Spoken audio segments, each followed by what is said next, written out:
Imagine this MSF hospital near a conflict zone. There's sufficient space, staff and technical infrastructure to provide treatment in satisfactory conditions to up to 10 emergency cases at the same time.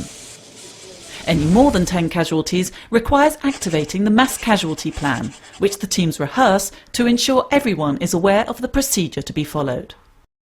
Then one day it happens for real. Several bombs have just gone off in a market a few kilometres away. The hospital is alerted. 50 casualties will arrive in about 15 minutes. The doctors inform the hospital director the mass casualty plan needs to be activated, and a siren is immediately sounded to warn the entire hospital. The first priority is to clear the hospital of any patients well enough to leave. As many beds as possible have to be made available. Then staff get prepared.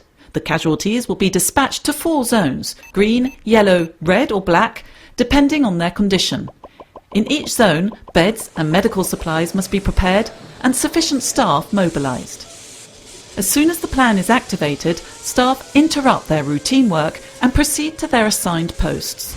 For example, the person in charge of hygiene in the paediatric ward goes to the red zone to disinfect beds that have been freed up. As for the 2 emergency room doctors, one goes to the red zone, the other to the yellow zone. All entrances to the hospital are closed, except one, which serves as a first filter. No more than 1 accompanying person per patient. To enable the teams to work as efficiently as possible, anyone else accompanying a casualty must wait outside. The next step is triage. A doctor assesses and assigns a colour to each patient. This decision has to be taken quickly using several simple criteria.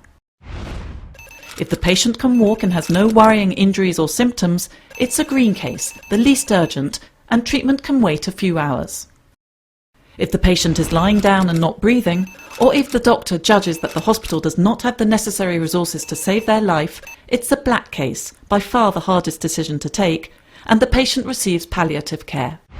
If the patient has worrying injuries or symptoms, or is showing signs of neurological, respiratory or cardiovascular distress, this is a red case, necessitating priority treatment. All other cases are dispatched to the yellow zone, where they can wait an hour for treatment. Hospital porters carry the patients to their designated zones. In the red zone, emergency room doctors stabilise the patients, and the surgeon decides who requires surgery and in which order.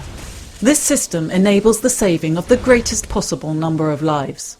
After attacks in Pakistan and in Yemen, for example, MSF teams have had to treat hundreds of casualties in the space of just a few days.